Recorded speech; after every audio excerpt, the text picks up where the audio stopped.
Oven is one of the most primary utensils in the entire kitchen, and there's absolutely no way that we're getting new ovens for Passover. So how do we kosherize an oven?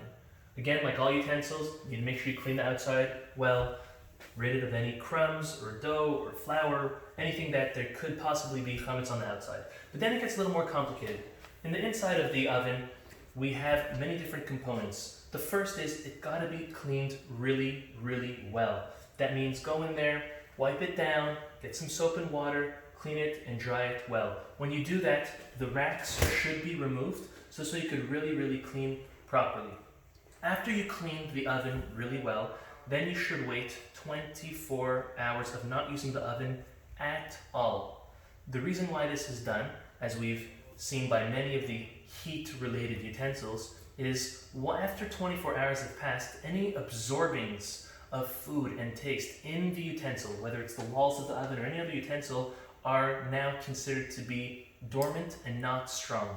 So that's the first thing. Clean it very well and empty it all out. Take out the racks, clean your oven very well, wait 24 hours. Now, we're going to get back to the racks. After that is done, you're going to put on your oven to what we call self-clean. Self-clean brings it to a very, very high strength, stronger than any type of cooking, and that heat burns any absorbings of taste that are in the oven at all. Now, when it comes to the racks, there are different opinions what to do. Ideally, the best would be to leave the racks, meaning after you took them out and you clean them very well, up and down the whole way, then you would clean them super, super well and wait 24 hours. If it's possible to put these racks back into your oven while you do self-clean, that would be ideal.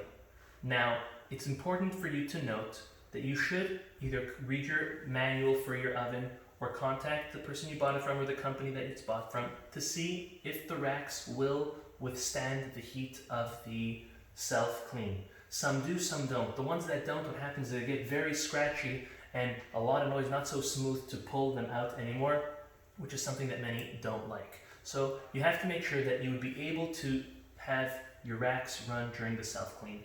If they can't run during self-clean, ideally, which is not a necessity at all though, but ideally it would be an option to purchase new racks. To some that may be feasible, to others may not.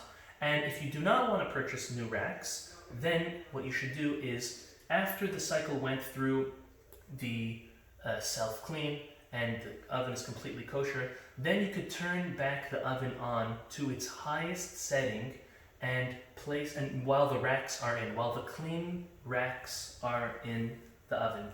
Because again, the oven never got hotter than the highest setting, and once it's in there for an hour, it will be cleaned. That is the same method used for any oven which does not have self-cleaning capabilities. Again, everything's done the same way. I'll quickly review it. You empty it all out, you clean it very well, you wait 24 hours, and then you're going to turn on the oven, if there's no self-clean, for a full hour after it's got to its highest temperature, with the racks in. Again, this is the practical way to kosherize your oven in a way that you will not need to buy new racks. Anyone who would like to buy new racks, go for it.